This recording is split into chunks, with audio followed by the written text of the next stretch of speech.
Hello, lovely parents. Welcome back to my channel. If parenting today has ever felt like running on fumes without any pit stop whatsoever, no place to take a break, to catch on, this one is for you. Let's breathe together. Let's slow down and let's find 5 mini oases to reclaim peace, even in the chaos. Feeling emotionally overloaded isn't a personal failure. It's a signal. Our body keeps hinting us from time to time, giving us several information. We call it intel. Yeah, our emotions also do that for us, the way we feel per time. And those feelings, most times we feel it on our body. So it is necessary that we are taking in this information that our body or our emotions keep giving us. Our body or brain may shut down unless we build in moments of rest.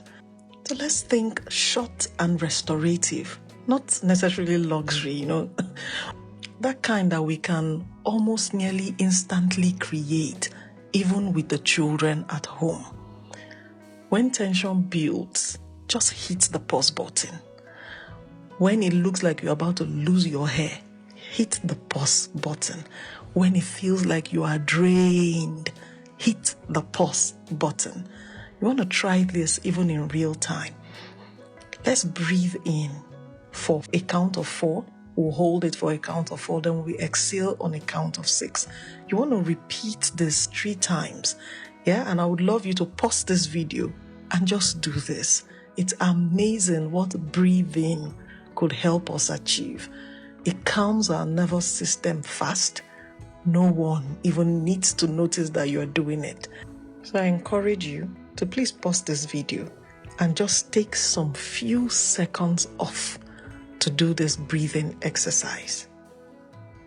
Now we're done with that. The second tip is sensory distraction. You want to avoid mental overload by giving your brain an alternative focus. Something we do to help people that are very anxious or dealing with anxiety is to simply change their focus. And I'm sure we'll see several videos on social media that says, oh, what can you see? Name 5 things you can see. Name 5 things you can hear. That is us distracting the brain from focusing on what is causing the anxiety. So changing your focus changes our reality most times. It changes how we feel per time.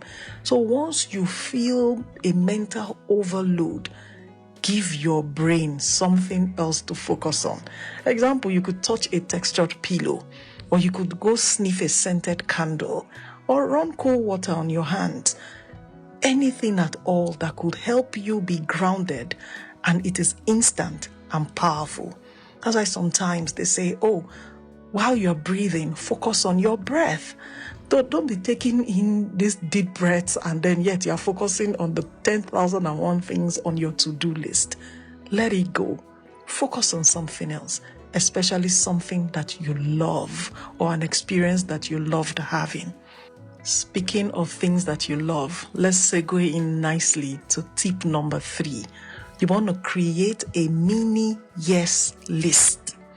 Create a quick personal list of things that brings you calm or joy.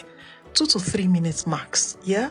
You want to sip a favorite tea or coffee, or you want to read one poem or good quote, or you want to step outside for the sun or breeze, or you want to spend time in your garden for those of you that have one, or what are your plans if you keep one?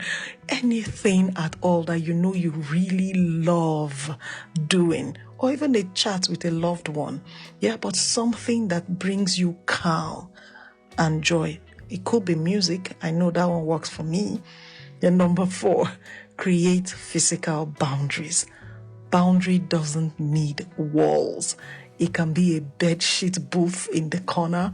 It can be a soft curtain, even closing the bathroom door. Tell your children, I need a quiet break, 5 minutes, okay? This models healthy boundaries for them also. So mommy just needs some 5 minutes to herself, anywhere at all. Just say, this is mommy's corner, to be by herself for now. Tip number 5, silent disconnect. Yeah, put away every form of device, or you can leave it on silent or do not disturb. Let the notifications wait. The world is not going to end because you did not respond to one client or because you did not give a certain service. Just 2 minutes without the several alerts of notifications. Nothing at all. No reaction. Just silence. These mini oases aren't indulgent. They are essential. Burnout affects our mood, it affects our patience, it affects our mental health, even creativity with our children. So reclaiming small bits of calm replenishes us and benefits them also. So what oasis speaks to you the most? Let me know in the comment section. Or what oasis will you love to add to this list? I want you to try one today. If this helped you, I want you to give this video a big fat thumbs up for me and subscribe if you've not done so already. I'm going to be seeing you all in the next one. Bye-bye.